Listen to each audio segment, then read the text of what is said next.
Good morning. Thank you all for being here today. This is the Sunshine Coast Regional District Special Emergency Board Meeting of Monday, March 30th, 2020 at 9:31 a.m. officially. I'd like to acknowledge that even though our boardroom is located on the traditional territories of the Sechelt Nation, we are all in various physical locations different than that boardroom. And so we also, some of us are on Squamish Nation lands, and I'd like to acknowledge both the Squamish and the Sechelt Nation. We have an agenda in front of us today. As it is an emergency board meeting today, we'd like to deal with only the items of business for which this meeting has been called, which is the proposed amendments to the 2020-2024 financial plan in regards to COVID-19 response. So we have an agenda in front of this. I'd like to have a motion to adopt the agenda, please. So moved and seconded. All those in favor? Motion carries. Okay, so being that this is an emergency board meeting, we have no minutes. We have no business arising from the minutes or unfinished business. We have no presentations and delegations, but we do have a significant report from the Chief Financial Officer and her team. So may I have a motion to receive the report, please? So moved and seconded. All those in favor? Motion carries. And just before I turn this over to our CFO, I'd like to just say a big thank you to the senior leadership team for their work on delivering amendments to the financial plan for the board to deliberate today. Especially to the CFO and her team. We recognize the efforts and the hours of work that have gone into this in a very short time period, and know that many more hours have to go prior in the next few days to fully execute any decisions made today and tomorrow. And I don't have the words to express the depth of my gratitude, but just thank you, and thank you on behalf of the board for doing this. Tina and your team, and also the entire senior leadership team. We certainly didn't task you with a very easy task, and we really appreciate the work that has gone into this today. So with that, I'm going to pass it over to the CFO and to introduce your report, please. Thank you, Chair. So, of course, on March the 26th, staff were provided some direction to go ahead and senior management team to go look at the budget and the projects and all the items that were put forward as part of the financial plan bylaw that was adopted on March the 12th. So that work happened over the weekend. And so understanding the sheer volume of projects and decisions that were made for this particular budget, I do commend people for definitely getting to where we've gotten today. So what we tried to do, because there were over 130 budget proposals put forward in addition to the staffing and several carry forward projects, I just wanted to highlight that we didn't go backwards into carry forward projects. We tried to look at different segments which we could amend the budget in a relatively expeditious way. So what we did here is we did take a look at the tax funded projects. So there were approximately 15 tax funded projects. And so staff have provided some proposals for the board's consideration, which would decrease the taxation by approximately $354,000. Of those projects, we have changed some of the project funding sources for 2020 in the community recreation facilities, as well as part of the space planning initiative. And then we have deferred some projects into 2021 and changed the funding source, because one of the key contemplations is if we defer projects into the next year and or fund through other sources, what will the impact to 2021 be? And so we'll talk about that a little bit later. So there are several projects there listed for deferral as well. And from a process perspective, Chair, of course, these are what staff are recommending to try to get down to somewhere We didn't get a clear direction on what number the board was looking to reduce to, so that could be open for discussion today. But understanding that to do a live update would be a little more difficult than what we usually do right now, especially for some of these projects that have multiple sources of funding and are with multiple functions. And then the next area that we looked at were the new staffing positions, and though they're one of the key critical lens that we looked at was to ensure that we had the staffing available to deliver those critical projects, such as water and for solid waste. And so there is a couple of amendments that staff do want to put forward for that, based on subsequent discussions just this morning. So as far as where we stand right now, the FTE is saving approximately $340,000 of taxation and $497 overall. So another area that we looked at were, we have several functions that have contribution to reserves on an annual basis for various asset renewal projects. We also had some budget proposals to increase for the fire departments, and that was part of the fire department strategic plan. And so what staff are recommending is that we defer some of these annual contributions and or modify them for 2020. That would result in approximately $397,000 worth of reductions. But of course, some of these reductions are in our support service functions, such as human resources and IT. So that would not have a direct taxation impact. So about $380,000.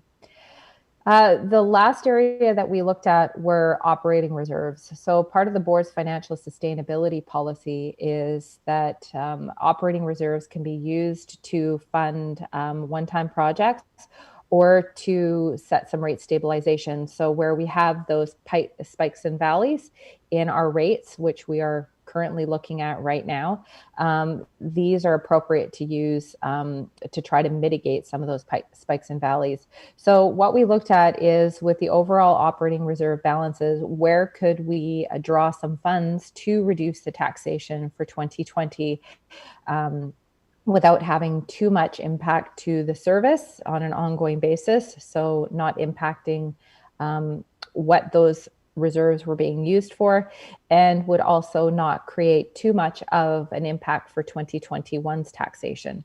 And so staff have proposed several sources through operating reserve that would reduce taxation by $361,000.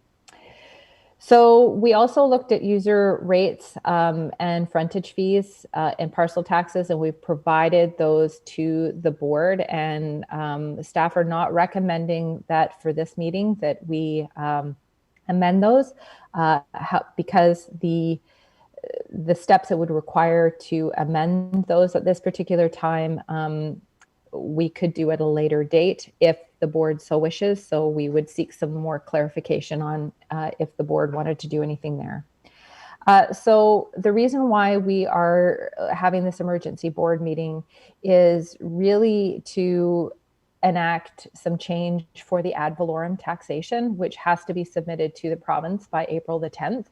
And so we've already adopted our budget theoretically by that March 31st deadline, but the tax bylaw needs to, or the tax requisitions need to match the approved financial plan. So that's why we're kind of trying to get this through by the March 31st deadline. So based on the recommended changes that staff put forward, the approximate tax increase would go down to about 5.53%, down from 12.89 when we first approved the budget. And so we did do a high level estimate for 2021 taxation. And of course, there's a lot of variables that will impact that for next year. But we're at about a 5.19% based on those deferrals for next year. So with that, maybe I'll just go back to however the board you see fit. We can go through each sort of segments and speak to them. And if the board has any questions, staff are here to answer. Thank you. Okay, great. Okay, so before I go to the speakers list, there's one other quick comment I would like to make that several requests from elected, including myself and Mayor Seegers, to extend the deadline, as well as our staff have requested to extend the deadline beyond March 31st, just due to the unique situations we're in with COVID-19. And to this moment, we still haven't heard a change from the province. So this is why the emergency meeting for today and tomorrow to make these amendments in recognition of the stress on our community. So with that, I am going to go to my speakers list. I have Director Lee and then Director McMahon, please. So Director Lee. I was just wondering about the carry forward, not looking at the carry forward projects. My question was, if those projects were somewhere in the same thing that we're looking to get taxation for, could we stop that project and work on another one and defer the taxation? Because the projects are probably running on reserves that we had accumulated from previous years' taxation.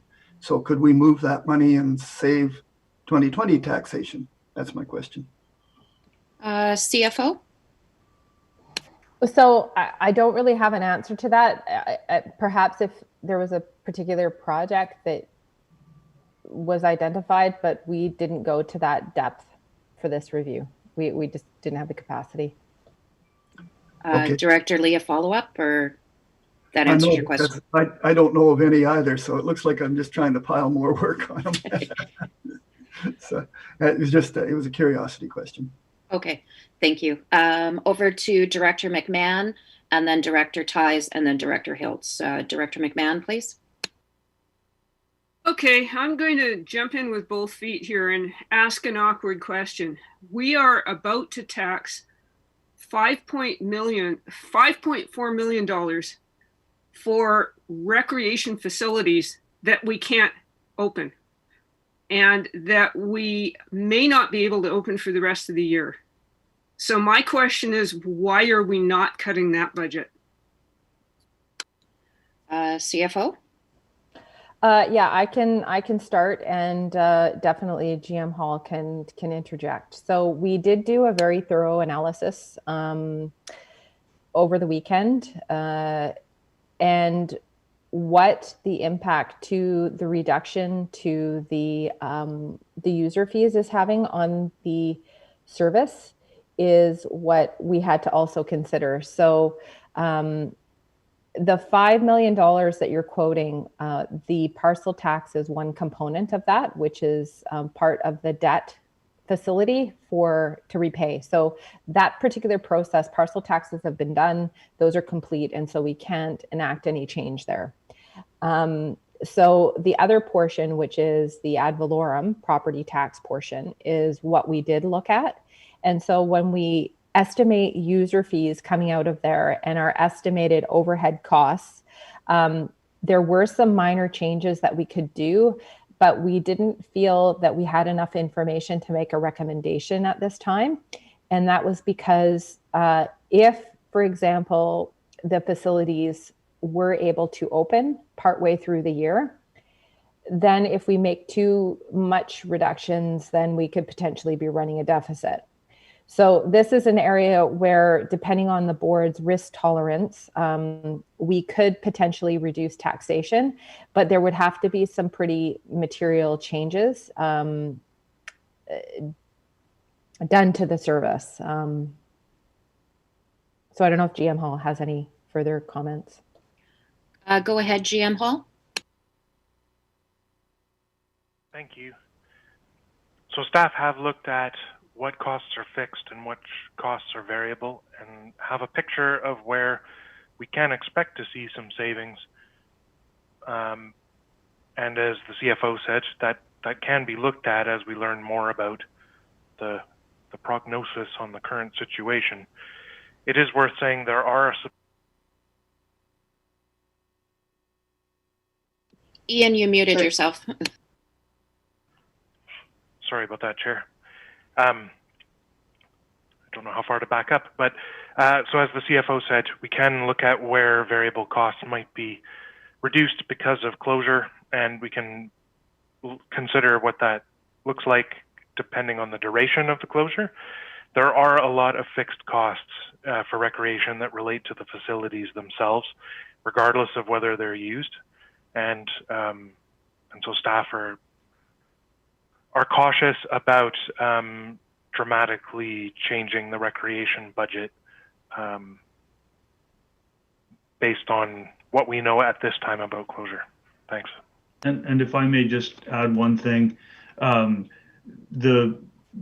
guess the answer to the question is we did look at it. We looked at it in detail, but there were so many unknowns that we just didn't feel comfortable making a recommendation. So where you have recommendations is where the depth of the analysis on what we know, what is unknown, and how comfortable we feel with the gap between known and unknown. Those are the recommendations that have been moved forward. And so in a lot of areas, we just didn't have enough information to feel comfortable with specific recommendations, and this was one of them. Okay, Director McMahon, did you have a follow-up or? Okay, go ahead. Yeah, I mean, I do appreciate that it's complicated and that we are working on a stupid timeline here. In an ideal world, we want to see the analysis of where the costs are. And we want to run a scenario like what happens if we can open in September, which frankly I doubt, and what happens if we can't reopen all year. So my discomfort here is that people are losing their jobs and we're taxing for Aquafit. It's not a good scenario. Okay. I'm going to continue through the speaker list unless there was any further comment from staff on that item. If I could, Chair. Yes, please. Just also, we looked at transit was another one. So we did a high level overview of all the services, and we did a really thorough analysis for transit and community recreation facilities, as well as Pender Harbor pool. And so the same would hold. So I just wanted to comment that recreation wasn't the only one that we did a deep dive in. Okay. Over to Director Ties, please. Thank you, Chair.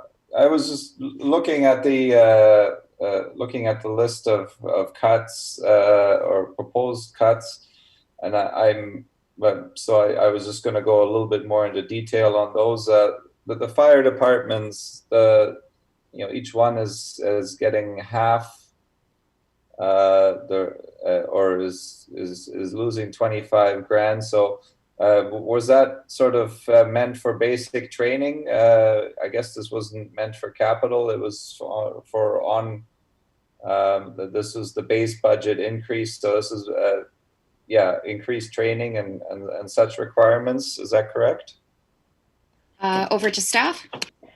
So the contributions, if you're talking about page 5, the chart on page 5, so that one there is, there was 3 budget proposals put forward for consideration of the board in alignment with the capital plans for those particular services. So this is directly to increase their contribution to reserves for future capital requirements. So for instance, for Gibson's, the budget proposal was for $75,000.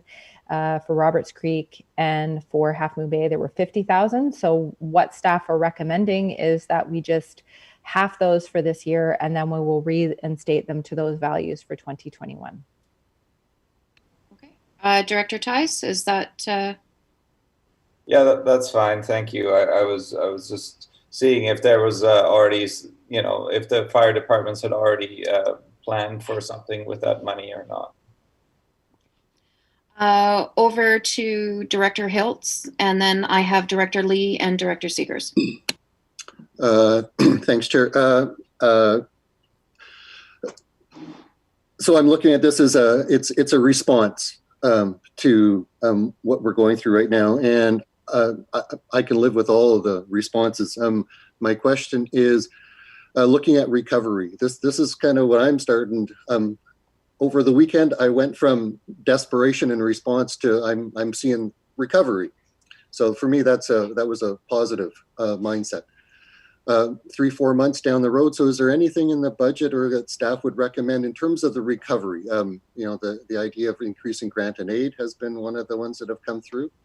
So comments on the recovery in how this budget would, or the amendments fit with recovery, moving from response to recovery. Okay. Over to staff.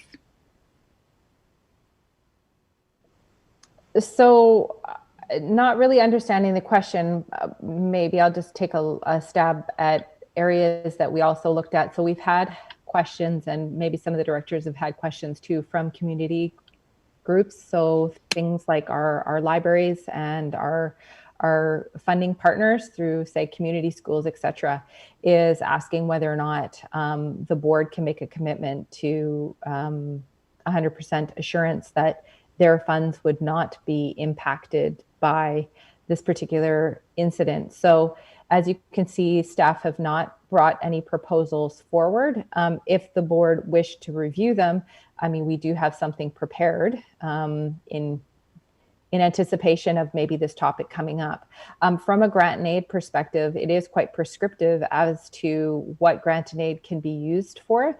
So at this juncture, unless there's something envisioned in the term recovery, that's not something we have contemplated at this time. I think this is where we're seeing provincial, federal programs coming forward that are just unprecedented, that we that those could potentially help community groups, and how they might help yet to be seen. So I'm not sure what the local government's role is as far as recovery goes. From an EOC perspective, I think we're still day by day understanding what impact that's going to have to both our organization and the community. CAO? Yeah, just a quick follow-up on that. Tina mentioned the EOC and even some of the community groups that are potentially looking at assistance. Some of that may be recoverable through the EOC. We don't know all of the things that could be requested, and we don't know the eligibility of each of those things individually, but those will be things that we can filter through the Emergency Operations Center to try to maximize the chances of cost recovery. From a recovery perspective, if we look at SCRD operations, and I think one of the biggest risks we have is losing good people. Retention is going to be incredibly important, retention of key staff. Even if there's some people that have to be laid off at some point in the future as a result of this, the retention of staff is going to be key to being able to move forward as soon as we're able to. And that's something that we do remain very focused on. Director Hills, follow up? Sure, yeah, I think those answer my questions. And so I guess I will just interpret that the budget by itself has a recovery point of view, that this organization will continue, and we need the funding to continue with that. So I'm good with that. Thank you. Okay, thank you. So next up I have Director Lee, please. Yes. It's actually, I have two questions. Perhaps if the government does extend the deadline, we might be able to revisit this again. And I just wanted to confirm that was a logical thought.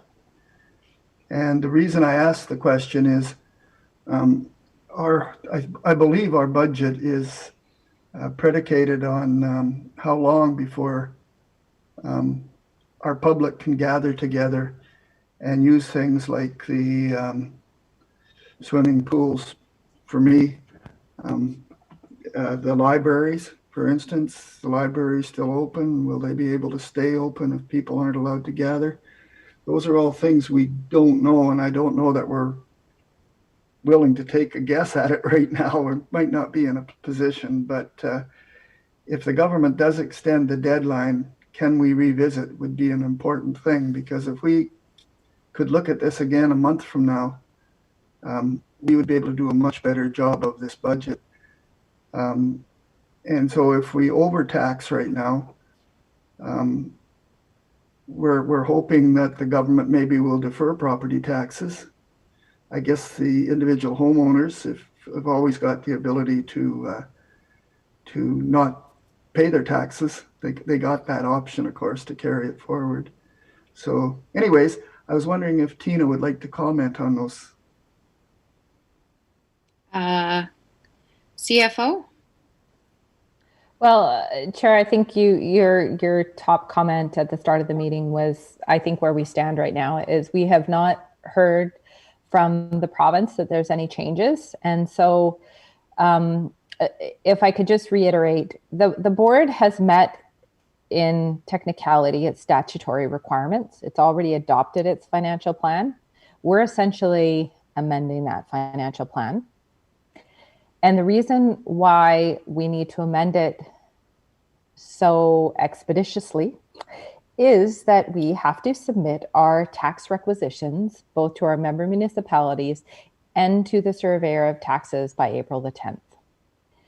So we can amend the financial plan past that 10th deadline. However, the impacts of whatever changes we do will not be realized until the next year, because we've already submitted those tax requisition and we've already maybe issued our utilities rates. So that's the other key point. This is the purpose of this meeting, really, is to with the user rates. So if the board so choose to make amendments to that, then we would have to do that quite quickly, because those utility bills are scheduled to be sent out on April the 15th.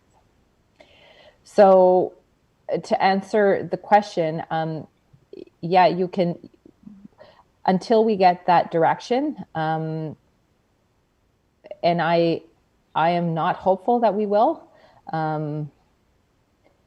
because I think we would have heard that already. And yeah. Okay. Thank you, CFO. Over to Director Seegers, please. Thank you. I'm going to make a comment first, and then I have a question about some of the numbers being put forward here. So I think what I heard early on the first provincial call was that we did ask, it was asked by a number of municipalities and regional districts, that the government postpone collecting taxes from residents and businesses given the financial impact. So if they do that, they also indicated that they would need to provide funding to regional districts and municipalities so we could actually continue to operate. Because if taxes are deferred or pushed back, collection of them, then there's no money that's coming into us.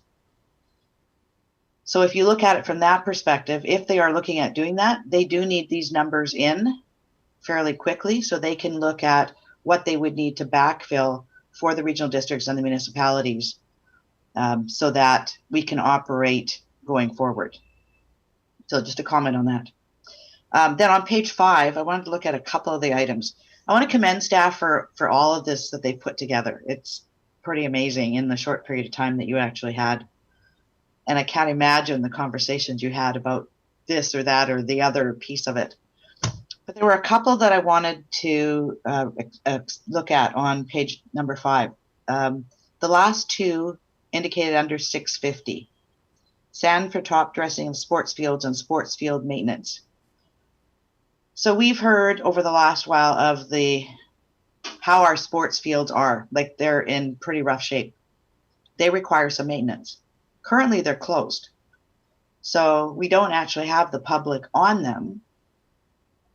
So I would think this would be a great opportunity for us to actually do some work on them to bring them up, because they're not going to get the use. But I don't know, will we have the staff to be able to do the work that would be required to do the maintenance on the fields? If we do, I would suggest we leave those two in the budget. They're minor. We're looking at $11,000 total, which could have a huge impact on the quality of the sports fields going forward. So I'll go over to staff for that. Yeah, so if I could jump in just to clarify here what these proposals are. These are not projects that are currently in the budget. These are amounts that are contributed to reserves on an annual basis for future projects. So there were no proposals in the budget to do these types of things. It's like we collect these amounts for future larger sports field related projects. So if we wanted, there's not a putting back, it's just a contribution to reserves for these future types of initiatives. So for instance, ortho photo acquisition in our property information mapping, we do that project every 3-4 years. And then, so when we do that project, we draw from the reserves, but we're collecting for it each year. So if we wanted to put a new project for sports fields, we would have to do a new project for that. It's just that we have been contributing this $11,000 on an annual basis for larger sports field maintenance related projects. Follow-up, Director Seegers? Thank you. That clarifies that. So the work, we are not doing the work this year? I mean, I understand what you're saying about the reserves. I get that. Do we actually have sports fields maintenance on our project list at all this year? Given nobody's using them, it's a good time to actually do some work on them. Sorry, and just for directors, one thing I learned on the weekend, if you just want to do a quick comment, just hold your space bar down.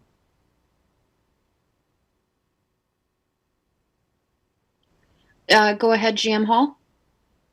Yes, I can confirm that maintenance work is planned and budgeted from the operating budget for sports fields, and staff are looking at this season as an unfortunate opportunity to do some maintenance that we don't, in some years we don't have the ability to do as easily because of intensity of use. Thanks. Okay, thank you, GM Hall. Okay, moving through our list, I have Director Ties next, please. Thank you, Chair. So I'm just wrapping my head around all this, and I just want to kind of confirm my general impressions about what's being proposed here. Essentially, we're going to dip more into capital and operating reserves, which will need to be recovered in the future. But there's no actual canceling of work or projects scheduled at this point in time. And I'd like if somebody could make a comment on the delays in the staffing, and is that due to possible delays in the ability to go to do public hearings as well as AAPs and potential referendums? Is that why the delays are happening? And what's the anticipated time frame that this will set us back in the future? Thank you. Okay, over to staff. Who would like to take that? CFO, CAO, Mr. Parker. Thank you. Thank you, Chair. There's, I guess, a few comments. One is, I believe there were actually quite a few projects that were canceled or plans that were sort of anticipated to occur this year that we have recommended not going forward with.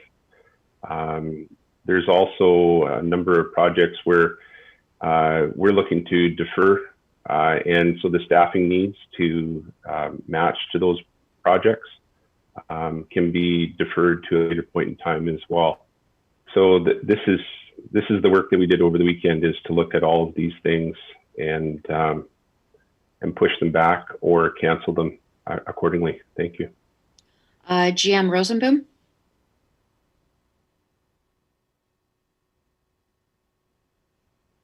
Thank you.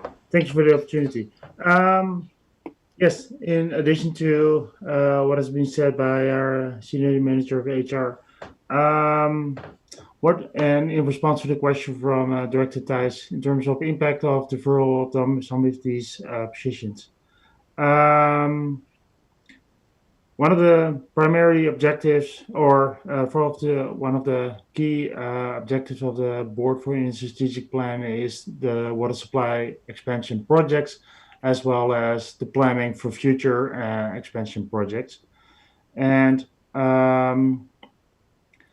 we focused on to ensure that at least the projects that are currently underway, Church Road, and etc., that those can continue as much as possible. There will be some implications to them, but that's primarily the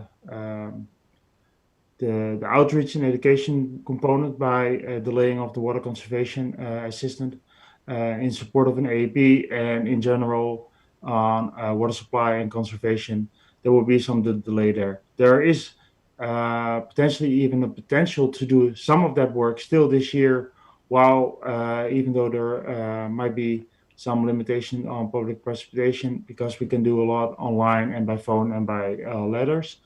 So that's why there is a proposal by staff to at least do the water conservation staffing position to hire the person this year, because there's also no implication to the taxation, because the position is 100% funded by user fees. So we consider that there might be a benefit of doing that this year, but the water supply expansion projects, we're currently proposing to delay them until 2021 to hire those positions. And there will be an impact to the timelines we have any water supply plans for the different water systems available. They're currently in a strategic plan targeted to be ready in 2022. And delaying the hiring of these positions until 2021 will result that we would not be able to do that in 2022. So it would mean that, for example, an update to the comprehensive regional water plan would be available in 2023 instead of 2022. Thank you. Okay. Thank you, GM. Okay, Director Thijs, does that take care of your question? Yeah, I guess it will. I think there's still a bit of a component as to what projects are probably going to be delayed due to the inability to do public consultation, and how that could impact also our user fees, and whether we want to revisit that later. But I think that's a different meeting, at least user fees related. But yeah, so there's still some questions there. Okay. Thank you. Over to Director Kroll, please. And then I have Director McMahon, Director Toth, and then Director Lee. Director Kroll? First of all, I just wanted to thank staff for the amazing job they've done. You know, it's sort of talk about pulling a rabbit out of a hat. But, and a number of the questions that I sort of had earlier were addressed in Director McMahon's questions and so on and so forth. The only thing I'm wondering is, in using capital reserves to keep sort of a cap on taxes, are you comfortable with the levels of capital in reserve we have to work with should any other unforeseen things pop up? Over to the CFO. Yeah, so what we're doing is on page 5, that option there is a deferral of contributions for 2020 or reduction. So it may have some minor impacts, but in some of those areas, they actually have sufficient funding for some of the projects that they were saving for. So it's sort of a mixed impact. Well, the impact, it's not material. For the fire departments, for instance, it may have a minor impact to split those ones in half. But again, we haven't deferred any of the projects like the purchase of the three fire vehicles for this year. So as far as the operating reserves go, we only picked the ones where there wasn't an identified project. It was just based on, for example, in general government or in finance over the last couple of years, we've had staffing vacancies that have caused large surpluses, which have then gone to operating reserves. So really it's just, there's not much impact foreseen for those. So what we tried to do essentially is pick where there's the least amount of impact. Okay, thank you. Next up on the list, I have Director McMahon. Right. The problem that I have with our budget process, which I've expressed before, is that it's hardly intuitive, and it feels like everything is treated equally. I raised the question quite some time ago as to whether we prioritize our budget on the basis of what are essential services. And the answer was that we don't. You know, when I have to tighten my belt at home, the very first thing I look at is discretionary spending. And the very last thing I cut is, you know, my hydro and my rent. And we don't approach that. We don't approach our budget that way in local government, which I personally find very frustrating. My feeling at this time is that we should try to bring in a 0% increase. And the last thing I want to cut is water supply projects, because we need water. That is the single most essential service we deliver. And so we need to make that happen. In the meantime, I'm sorry, but I would like to see us realize some savings out of the recreation budget that will make up for money that we have to spend on things that are truly essential. Okay, CAO. Yeah, thank you, Chair. Appreciate the comments, and what I would say is if we're going to be getting direction to move from the work we've done this weekend to approaching 0%, if that is the will of the board, that is probably going to outstrip, well, it's not probably, that would greatly outstrip the capacity staff has to do that work and turn it around for you in the next 24 hours. What's the best way to say this? Staff put every ounce of energy and time and collaboration and analysis that we had over the weekend into this. I would not feel comfortable remotely asking them to do much more. However, that is up to the board to make those decisions. We have put a tremendous amount of time and effort into this, and we don't have the capacity to start looking at a whole bunch of additional things over the next 24 hours. Thank you, CAO. I have Director Toth, then Director Lee, and Director Seegers. I actually took my hand down because I wasn't quite sure how to say it, but I agree with Director McMahon about recreation services. I think we need to try and look at a bigger cut there. The problem is that until we do a full service review on recreation, we're not really sure how deep we can cut.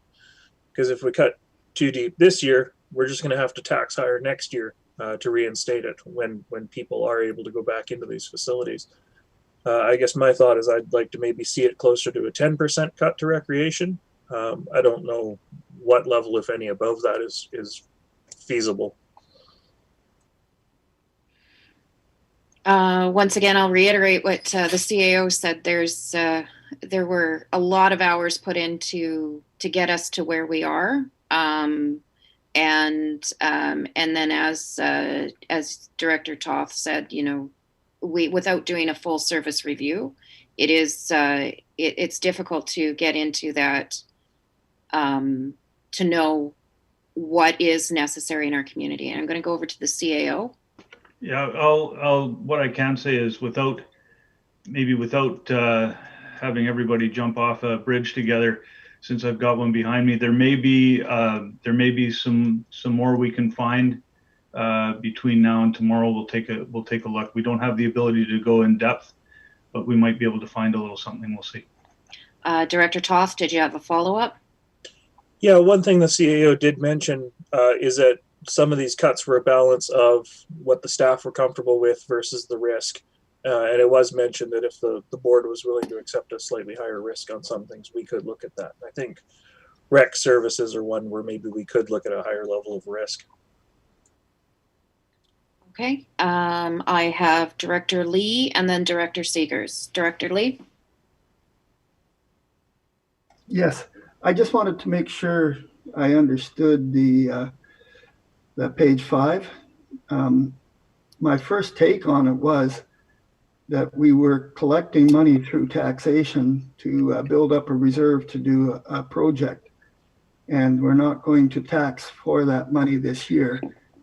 But after listening, I might have got it wrong, so I was wondering if I could get a clarification on that. Over to the CFO, please. So are we back to the table on page 5? Sure. So that particular chart, yes, we make contributions on an annual basis in those amounts for those proposed purposes. So we would not do that for 2020. We would reinstate them for 2021. And so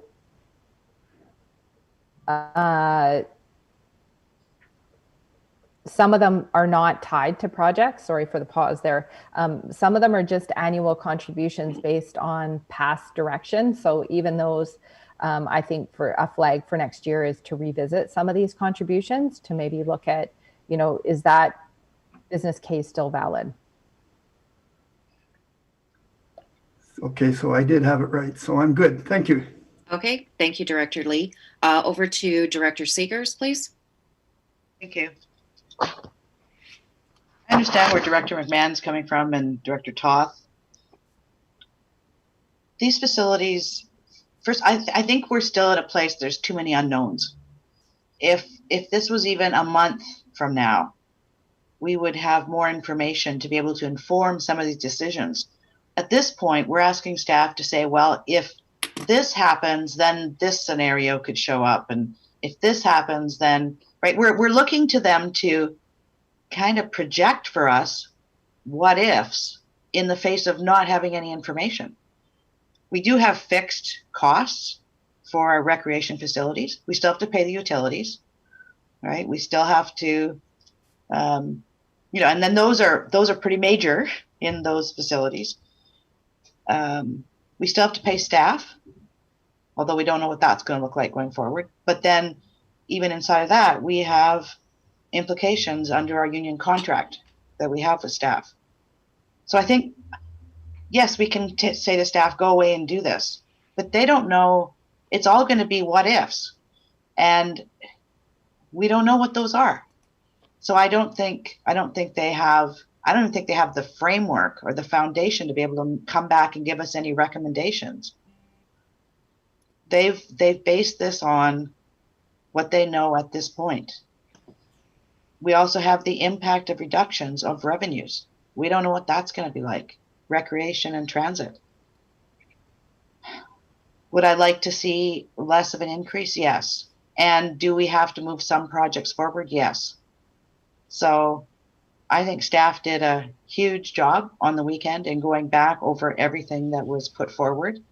If we had more time, yes, we could potentially look at that and build up those scenarios. So if we're closed till September, if we're closed to the end of the year, what does that look like? We don't have that kind of time or the staff capacity to do that. So I recognize, I mean, I think staff are probably as frustrated as we are inside of all the unknowns that we're dealing with. I don't think it's fair to ask them to go away and do a whole bunch of work based on the unknowns. Over to the CAO. The only thing I'd say to that, and thank you, is the recreation piece is particularly complicated because of the unknowns and the various things you'd have to model. and we had a limited amount of time, and we did the best that we could. CFO, please. So I think, Chair, the staff have come forward with, we've got 5.53 currently on the table. We're hearing where potentially some directors want to have some further reductions. Is there like a collected target that people would feel comfortable with? Oh, that's an interesting question. So is there, I'll put that out to the board, is there a collective target? So I've got my speakers list already. I think what I'll do is I'll do this as a round, and I'll start, I'll go through the directors one by one. And if you have a target in your mind, I'd like to hear it. So I'm going to start with Director Kroll. Thank you. I was going to sort of interject with respect to the rec centers, but the only thing we could do as a board is say we're not going to open them until Director Kroll, I'll come back to you on that point. I'm just asking, is there, because we have a question from the CFO on the table about, do you have a collected percentage? Do you have a percentage in mind right now with what you would like to see the collective tax to be? Quite frankly, I'm happy with what the job that staff have done and where they've got it to. Okay, thank you. Director Ties. Thank you. Yeah, I think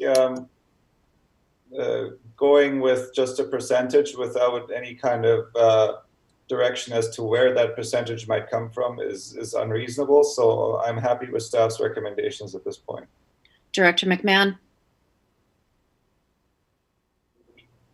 I would be happier closer to zero, although I have some other questions.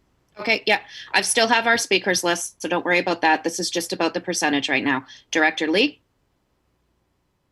Percentage?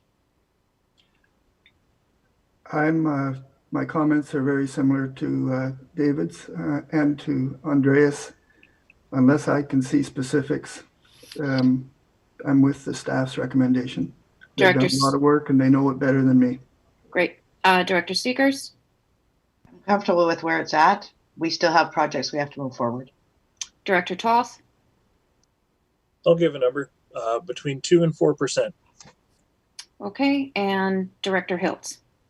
I think that 5.3 is right on the money for me, considering all the information that we have. So I'm with staff's recommendation. Okay. All right.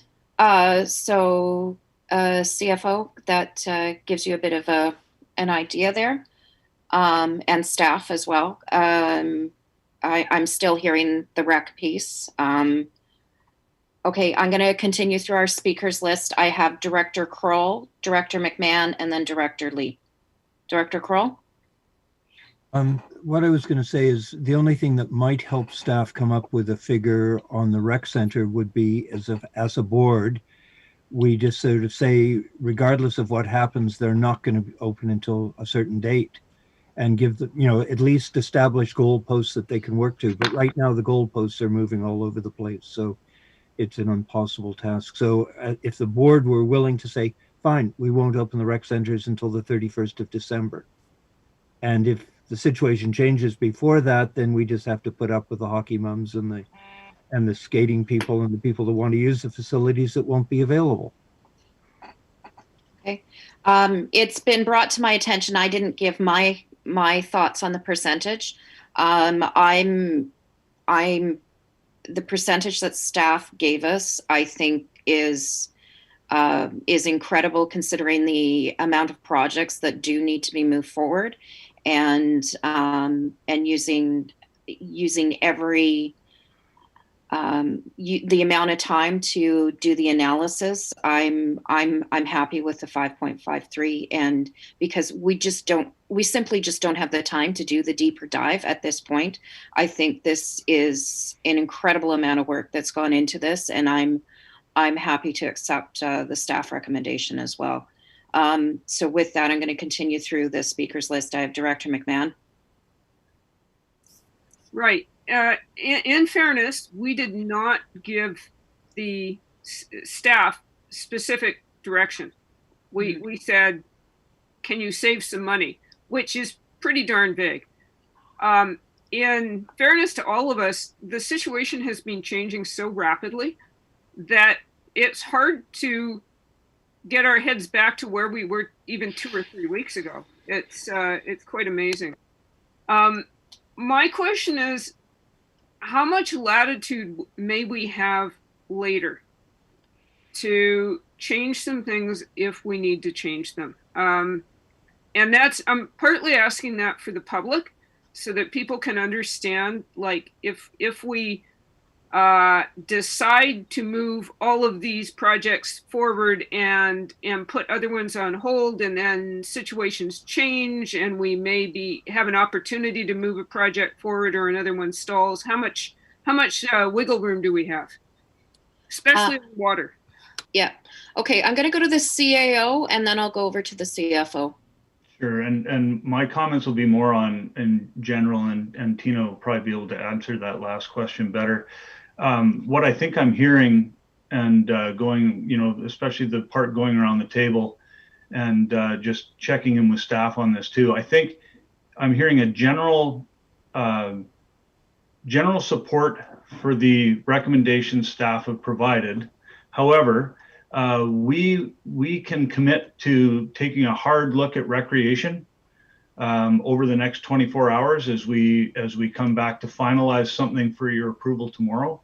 I think we've heard clearly from some of the directors that that's an area that you'd like us to explore further, and we do have, if we can stay focused on that piece and we don't have to do too many other things, that's an area, if there's general support for the recommendations, we can look at rec and come back with potentially further adjustments there. But I think that's what I'm hearing, and we're happy to do that. Okay, I'll go to the CFO if she wants, or any other staff that would like to jump in.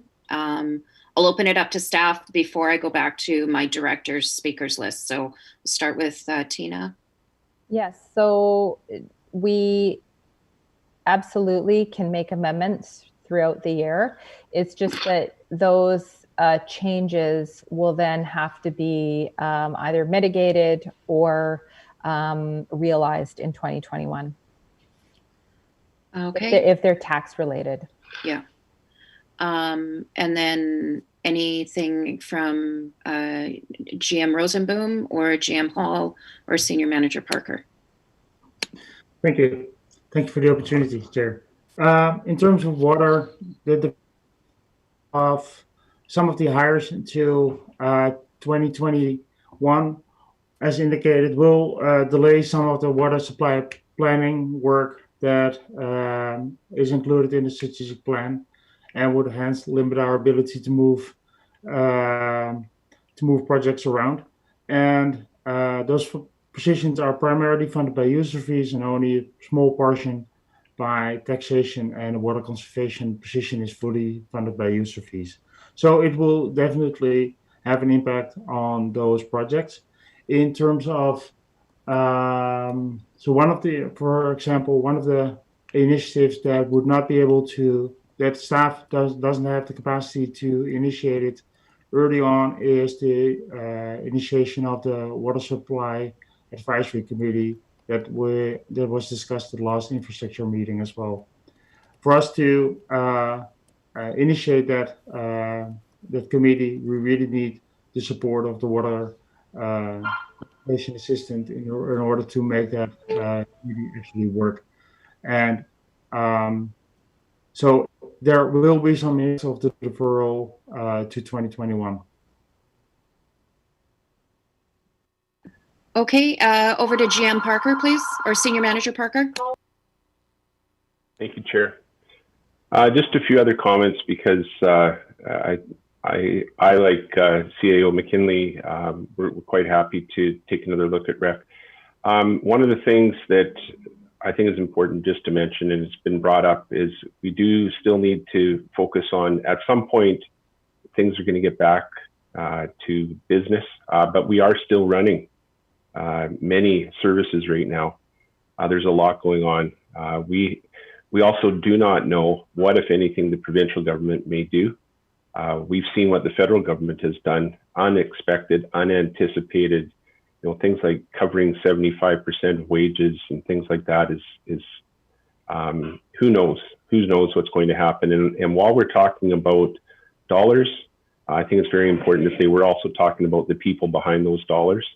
And any discussion about what we're going to do, we need to be very considerate and very careful and make very sound decisions. And the board can expect to be hearing more about that. And we do those kinds of things in camera for very good reasons. At this point, though, we're still running an emergency operations center. We have staff that are being utilized. And we're talking about things like washrooms in all of our facilities right now, open for example, people that are homeless. Those are things going on through the EOC that we're also supporting at this time. That work is likely going to continue, and we don't know for how long. So we can certainly take another look, and we are looking. We've just gotten to this point with the amount of time we had. Thank you. Okay, GM Hall, did you want to add anything, or any of the other senior leadership team? Well, Chair, I would just, in response to the earlier question about flexibility and getting work done, say that it's regular practice for staff to analyze risks around supply chain interruption for key services or materials.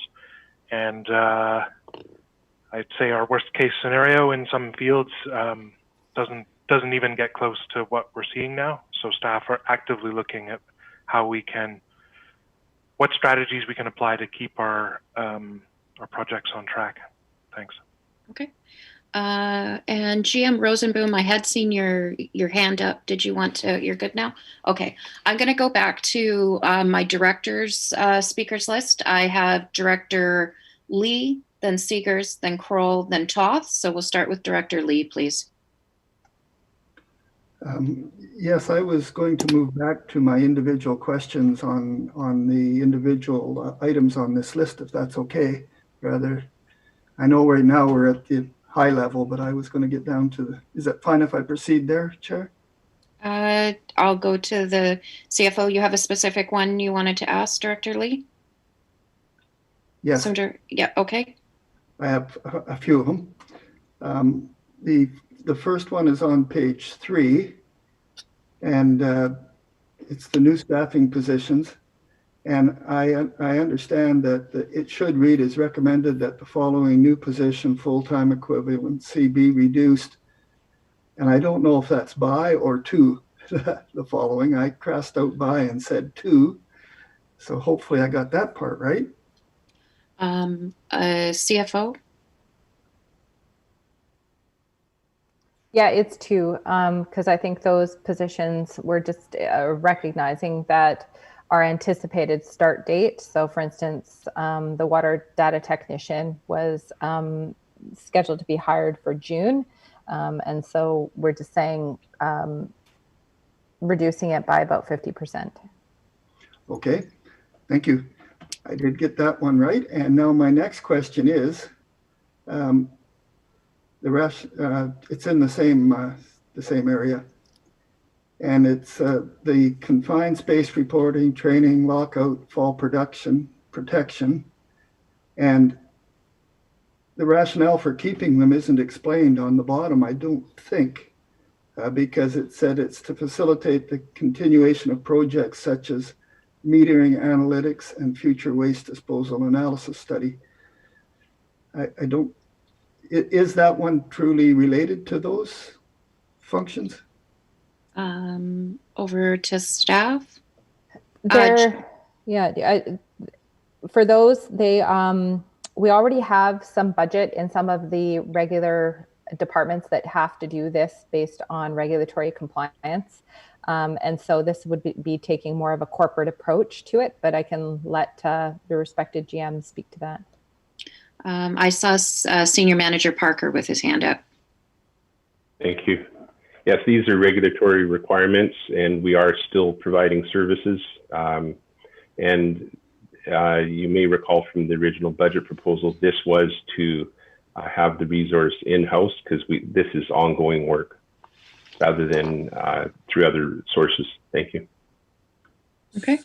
So I believe the answer is that we'll still get this done for this year, but we'll be looking for that for next year. Is that right? Senior Manager Parker? Thank you, Chair. Yes, this is ongoing. We're still going to be entering confined spaces as part of the regular work that we do on an ongoing basis, and we still need to make sure everything's in place for things like that. Thank you. Yes, my concern was that we wanted to make sure that training was ongoing and those people were safe. So it was the other way around. I didn't want it cut if we needed it. I was pretty sure we wouldn't, but thank you. Okay. Director Lee, did you have anything else? Yes. Okay, go ahead.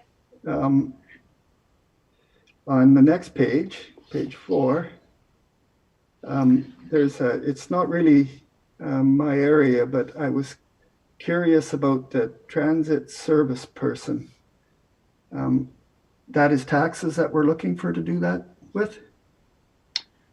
I think GM Rosenboom or CFO. I can speak to that. This position was proposed to increase the safety at the Mason Road Workshop as in response to the break and enters from last year. Okay. Okay. Okay. Director Lee, did that take care of your questions? I'm just quickly going through my notes because they're on each page. I have another one. Okay, go ahead. On page 5, there's an annual funding contribution. I believe that's to elections. We're reducing the 14,000. Is that because we build up a pool gradually over until there is an election? And so therefore, we'll probably be doubling it in 2021. Have I got that right? CFO? Yes, so we do annual contributions, and we have identified that there are sufficient operating reserves currently to run the election based on prior year's budgets. So there's little risk to deferring this contribution. Good, thank you. Okay. And Director Lee? On the bottom of that page, there's annual maintenance funding contributions for bicycle and walking paths, 665. Is that the same issue again? It's money we normally use and we're not going to do it this year? So what we do is we tax $10,000. So we actually have, I think, over $200,000 built up into that operating reserve. So we're just saying deferring that particular contribution for this year. And so you can see on page 6 of the report, you'll see that we're actually suggesting that the taxation of $11,000 for bicycle and walking paths for 665, using operating reserves to actually have the taxation to 0 for this year. So there's still $250,000 in there. Okay, thanks. My other question was, could we use gas tax to cover for that? But it's already funded elsewhere, so I'm good there. And yes, that was my last one. Thank you. Okay, great. Thank you, Director Lee. Next up, I have Director Seegers, then Director Kroll. Thank you. I don't have any questions. I would actually like to move the recommendations as presented on page 1. Okay, so Director Seegers would like to move those recommendations, and I see a seconder. Okay. I'm going to look to the directors if you have any further comments. I have Director McMahon. I don't want to start second guessing all this very detailed work that staff has done. I'm happy with their recommendations as far as that goes. So I would support this as long as CIO McKinley said that they take another look at recreation. Okay, Director Kroll. The question I was going to bring up was, would it help staff if they are reviewing rec recreation between now and tomorrow if we gave them a fixed date that we would not consider reopening by, regardless of what happens? I'm going to go over to staff. I'll let others jump in if they'd like. I don't know that would be direction that we need. I think what we can do between whatever's supported by the board today and when we reconvene tomorrow, we'll have a good hard look at recreation and see if we've got some further recommendations we can bring to you tomorrow. But I don't know that we need a fixed date on when. There's so many unknowns on that. But if there's other members of staff that feel differently, that's fine. Okay, staff, any comment on that? Okay, not seeing any. I have Director Toth next. Thank you. Yeah, I agree with Director McMahon. I was worried that the recommendations that are presented here don't capture us revisiting recreation. I don't know if we need to make an amendment onto that or what. Over to the CFO or the corporate officer on that.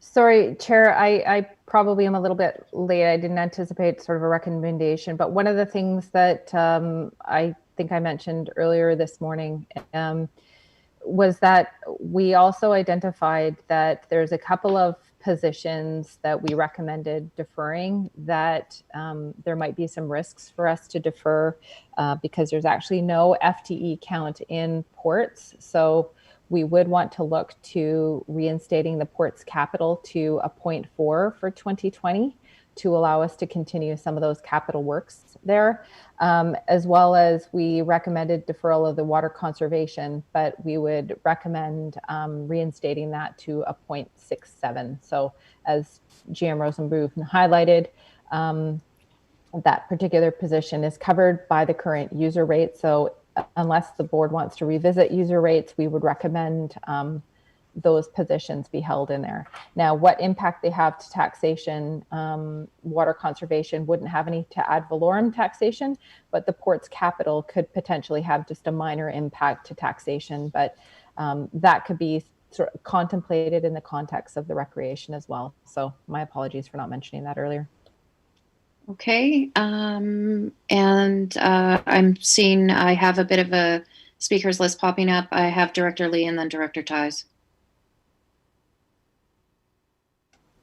Yes, I was going to comment on the user fees.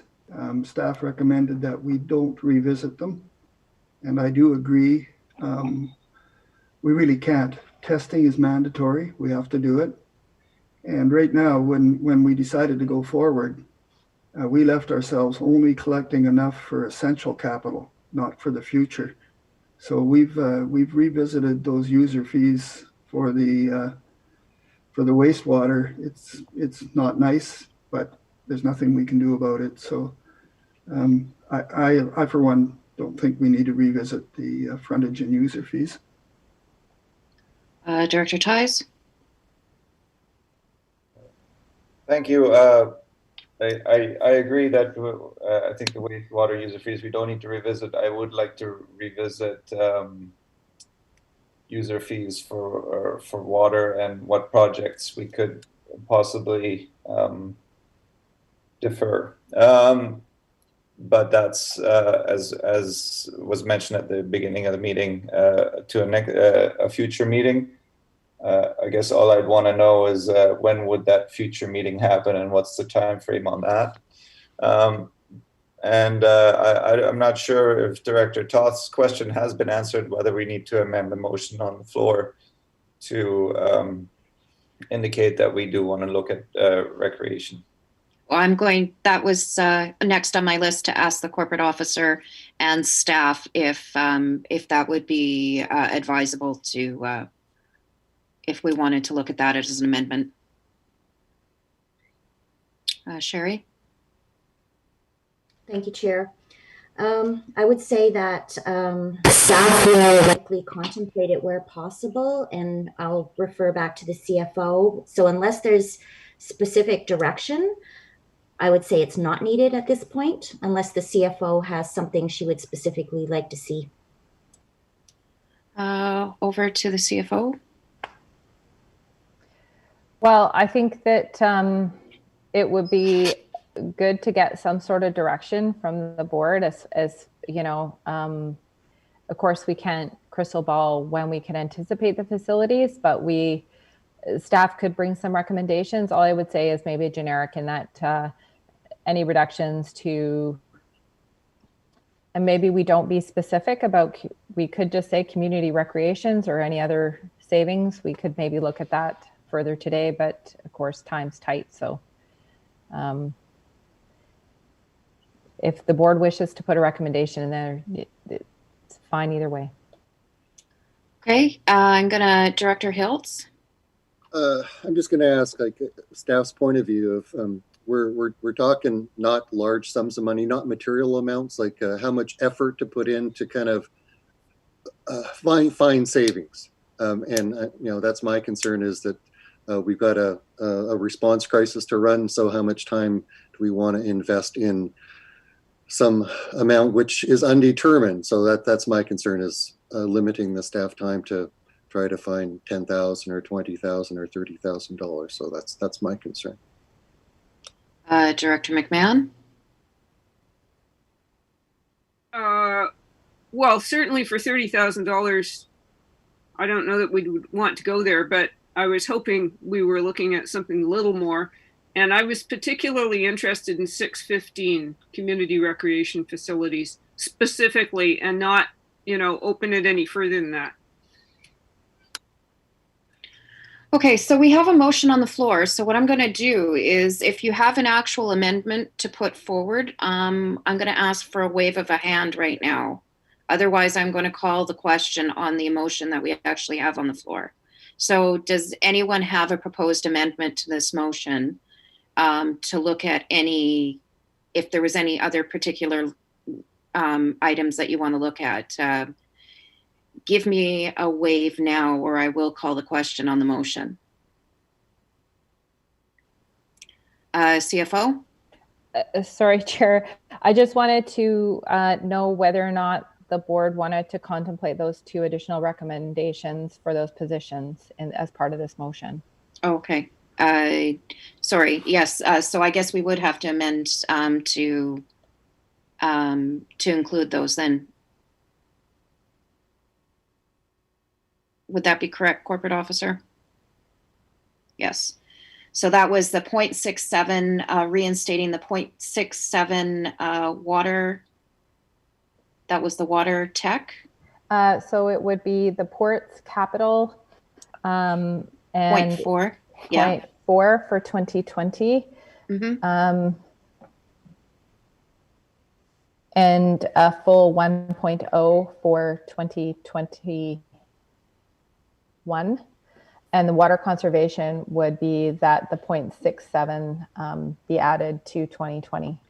Okay, so I'm going to ask for a motion to amend. So moved. I'll make that amendment. Yeah. And seconded. Okay, all those in favor of that amendment? Okay, those opposed? Okay, that amendment carries. Corporate Officer, we've got that. Tara, you have that as well. Okay. All right. So we have that amendment on there to reinstate the ports and water technician, those 2 positions. Okay. So now I'm looking for any further amendments, and then we're going to have this read back to us as well. Director McMahon, I see your hand up. Yeah, I'd like to propose an amendment, and that staff investigate possible savings to be gained from 615 recreation facilities. Okay, I'm going to go to the CFO first. I do have that, Donna. So CAO or CAO McKinley first, please.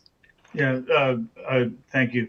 We are happy to take a look at the recreation piece, and it can be done with or without the amendment. We'll take a look at 615 one way or the other.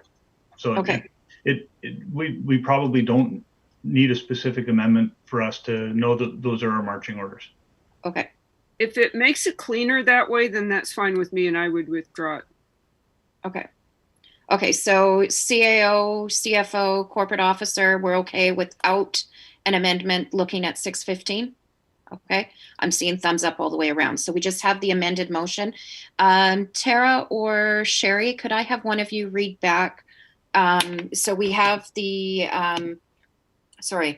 we have the motion for on page number 1 that the 2020-2024 financial plan and subsequent ad valorem tax be amended with recommended changes, and that the 2020-24 financial plan bylaws 724 be amended prior to the March 31st statutory deadline.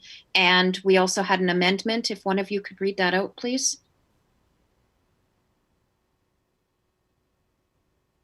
Tara? Sorry, thank you, Chair. It was, and that the positions of the water conservation technician at 0.67 FTE and the ports capital position at 0.4 FTE, 0.4 FTE be reinstated to the 2020-2024 financial plan. Okay. Is everyone clear on what we have? I see Mark, Director Hiltz, you had a question? I recall that the CFO had the 2021 1.0 for ports as well as part of the amendment. CFO? Yeah, I think, I like details. So it's just being clear as to what our intent for that position is going forward. Okay. Did we, Director Toth? It was just a quick question. The 1.67 FTE, that's us hiring somebody on April 1st. What's the plan for onboarding somebody the day after tomorrow?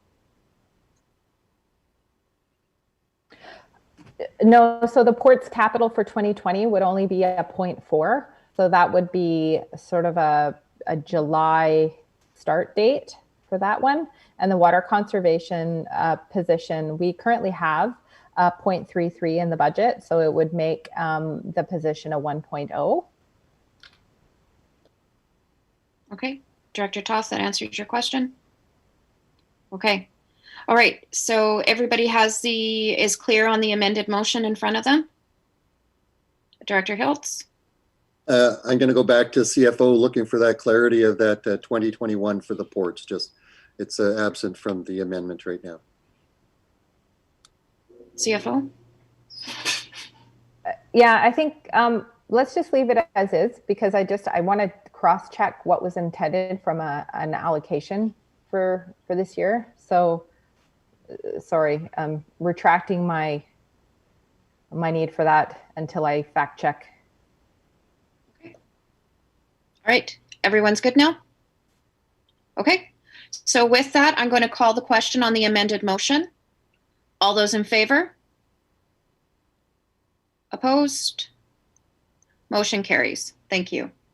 Okay. Thank you once again to staff for making all of this happen. Are there any final comments from staff before we move on to questions from our public and moving in camera? Okay.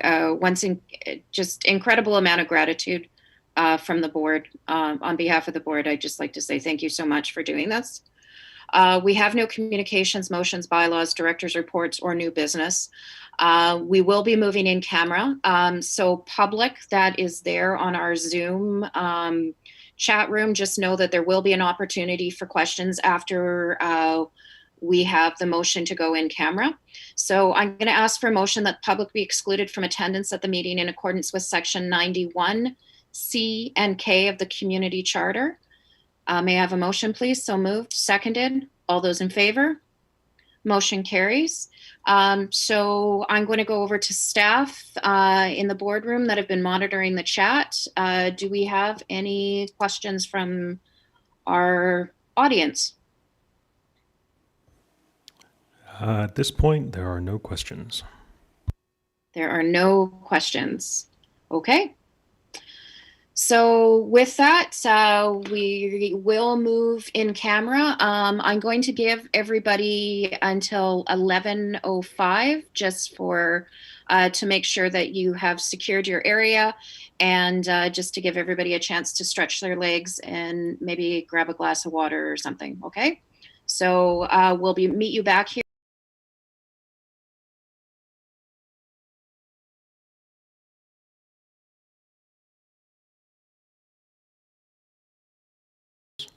Okay. Done. Just waiting for the World Kitchen.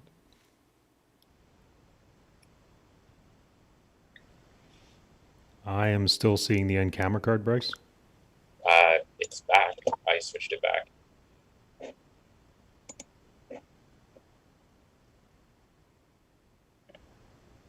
There we are. So I have a participant by the name of X1 who asks, are you really comfortable increasing spending 5.5% this year? Okay, so participant X1 has asked if we're really comfortable increasing spending by 5.5% this year. And I'd have to say in a very tenuous time, we still have mandatory obligations. We still have projects we need to move forward. We still have a landfill that's going through a closure process. We still need water. And we still have a number of statutory requirements that need to happen. I'm confident staff has looked and gone through as deep as they can in the short of time they have had to go through this. And they will continue to look at a couple more items before tomorrow. But based on the very tight timeline we have from the province, we have to have this filed tomorrow. So it's not 100% comfortable, but I mean, we are where we are. And I have a couple of directors that would like to answer this as well, Director Toth and then Director McMahon. And in fact, that number will be different tomorrow when staff do come back with hopefully a couple more options in terms of recreation services. Yeah. And then Director McMahon. Am I comfortable? No, but I think this is the best that we can do right now. And I just took a look at my own taxes to see what 5% means. And, you know, it's 30 to 40 bucks. So it's not as frightening as all that. It's not where I would love to be, but I think we can live with it. Okay. Any other questions? And I'll remember for next time to just give a little bit more space for questions from our public. And I will say, whoever signed in as X1, it would, if you could next time give us your name so we can follow up with you after, that would be appreciated. And just in case you have additional questions you would like to ask, and then we could address them rather than having them addressed anonymously. Okay, so with that, directors, I had said 11:05. If you take a couple extra minutes after that, I won't wrap anybody's knuckles, but we'll take a short recess and then come back as quickly as possible around 11:05 for closed. Okay, thank you.